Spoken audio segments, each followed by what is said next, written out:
Now, somebody said to me, what if a guy wants to take more than what is allowable? First of all, they go to an orientation center first.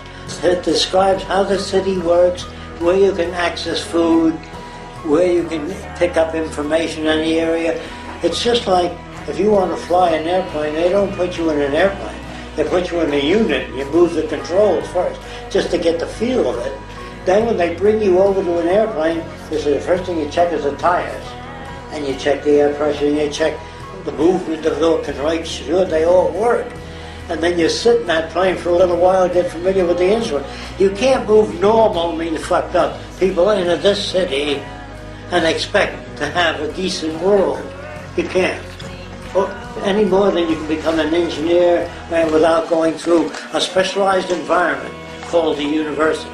The university is an environment that specializes in how to be an engineer, an architect, whatever. So we want to change the global environment and make a global university. All cities with a university. A group of scientifically oriented people do a study of the Earth and its resources to find out what the carrying capacity is of the Earth. If you produce a population in excess of what the Earth can support, there's going to be trouble. That's why when they send men to the moon, they want to know, is there water on the moon? Can you grow food on the moon? How many people can the moon support? You can't send 1,000 people to the moon. All decisions are made by survey, no opinions. Many people ask me the question, what if I wanted to have a gold-plated toilet? Obviously that's a distortion of values, correct? I would say so. Within your culture, it seems to be normal. Within this culture, changes in fashion and all that seems to be acceptable because you're brought up in that kind of culture. What you really need is sensible clothing that fit well, that breathe, that's self-repairing, that is self-creasing. In other words, you really need certain things, but you can't identify what you need due to the fact that you're brought up in a primitive culture. Ask an Eskimo what he wants. He says, well, he wants a good season of hunting, and he wants an igloo that's stable, and he wants a lot of seals, and he doesn't like to put his grandmother out on the ice if the hunting season is good. If there's scarcity, he may have to put his grandmother out on the ice. In other words, what can an Eskimo ask for except that within the range of his experience? An Eskimo cannot say, I'd like a stainless steel refrigerator with an acoustical system in my sound unit. He can't ask those questions. Everything you request is within the contents of the environment that you're brought up in. I couldn't agree more, and back to the example of the gold-plated toilet, obviously the utility is thrown out the window. It's simply a matter of status, of social vanity, and I believe I would have to say those come with a great deal of distortion. In the future, I don't think anybody would want a Kennedy rocking chair. It's bad anatomically, it's bad for the body physiologically. What we need is contoured furniture that's contoured to the human body, not because President Kennedy once had a rocking chair. You understand what I mean? Our values are so false, I hardly know where to start.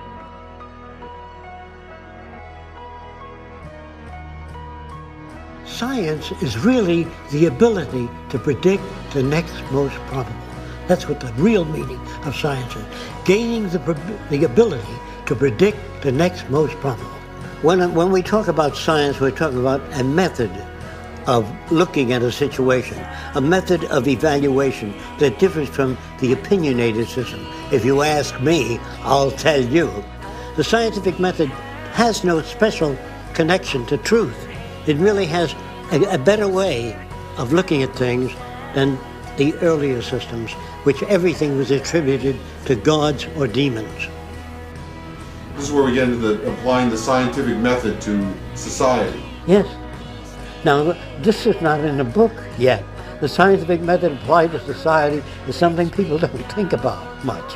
But if you want to know where the answers may lie It is in the application of the methods of science with human concern and environmental concern. The future by design refers to the application of the methods of science, not scientists, the methods of science to the social system. Naturally, even the methods of science undergo change, and as they change, so would the future. If we use the scientific method throughout the world, the probability of war drops to zero. The probability of human suffering disappears. Deprivation, poverty, crime, all those things tend to disappear because there's no basis for it.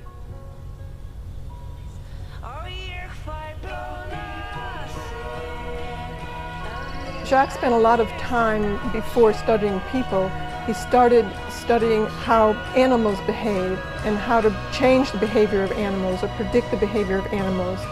And it came to the conclusion that it's really the environment that changes behavior and enables us to behave the way we do.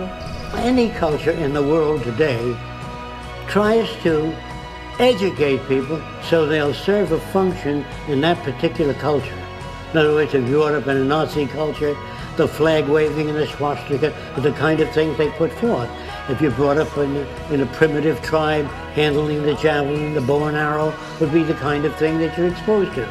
So people are conditioned to serve the interests of an established culture. Who does that to us? The owners of the institutions, the establishment. So they give us a value system that would support existing structures, whether it be religious, non-religious, industrial, military. When children say, you know, Daddy, what's the greatest country in the world? Of course our country is the greatest country in the world. Which God is the right God, Daddy? Our God. All the other gods are false gods.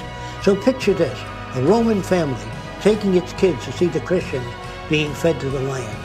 And the kids are watching. Dad, can we come next week to see Christians being fed to lions? Are these kids sick? No, their value system is distorted. So I'm strictly concerned with the environment that people are raised in. And if that environment is altered, so will behavior be altered. You reorient the environment, that in turn reorients people. But if you reorient people without touching the environment, it'll slip back.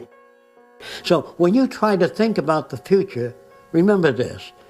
The process with which you think about things is based upon indoctrination, what you're given by your society. So your range of thought is limited by the dominant values of your society. So learning to be flexible in values takes a long time. So you get metaphysics, you get religion, you get superstition, not wood, or you wear a rabbit's foot. Just remember that the rabbit had 4 of them. Didn't do him any good. So on down the line, superstition prevails wherever ignorance prevails. Myth is a way of saying to the little guy working out there in the field, when he says, what does all this amount to? I never seem to be getting anywhere. When you kick the bucket, everything is there for you. If you don't get it in this life, you'll get it in the next. If you remain good, the amount of superstition that a culture can absorb would be directly proportionate to the amount of information people have. So in the future, with adequate supply of information, more than that which is given today, considerably more, you don't have, knock wood. Today's my lucky day. When your number is up, it's up. All that will disappear in the future. I look at this as everything he's doing is to be as being the utmost in spirituality. Instead of looking for a better world later, after you die, it's really building the type of things that all religious teachings talk about here on earth. We don't have to wait till we die for that. We can confront our problems today and not wait for the Messiah to come with the white robe and change things, or not wait till we all go to heaven at a certain time, or those believers that go to heaven at a certain time. We can deal with the problems today. For instance, in religion,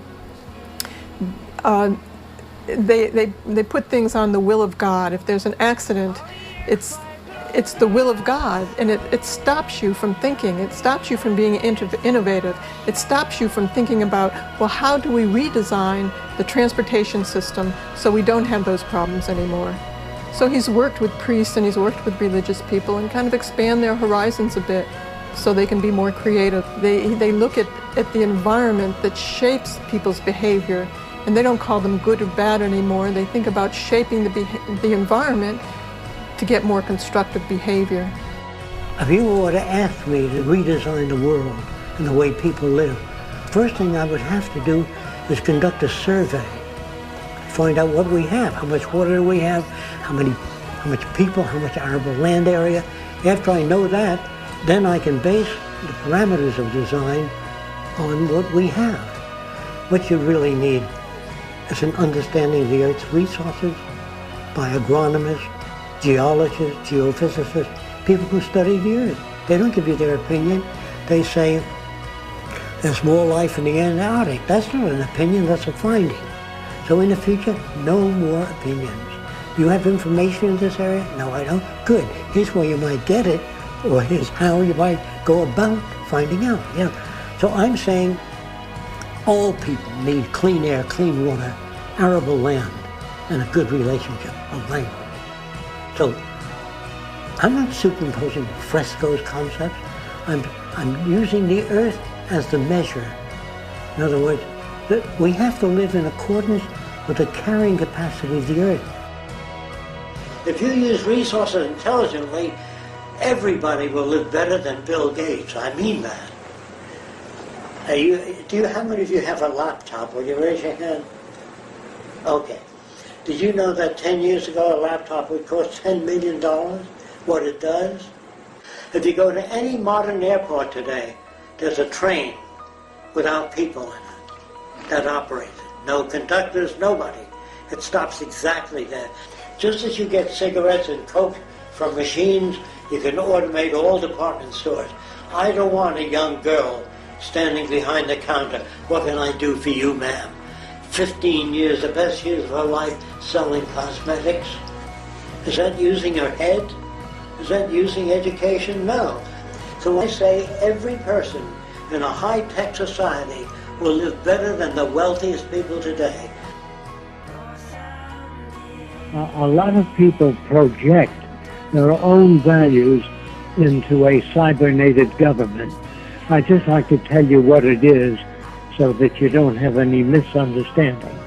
Actually, computers today can handle 1,000 trillion bits of information per second. Now, no group of humans can do that. So when I talk of a cybernated government, I'm not talking about a machine takeover. I'm talking about machines assisting people in the production of foodstuff and transportation, automated transportation. In fact, just recently on television, they announced the fact that the next few years, automobiles will drive themselves. All you do is pick your destination. But anyway, we will surpass automobiles when we do an adequate transportation system that can take you anywhere in the city with minimum possibility of accidents. So when I say a cybernated government, I do not mean machines taking over. I mean machines being assigned the task of producing an abundance and making it available to all people. These machines do not control people. They only monitor production, distribution, transportation of goods and services.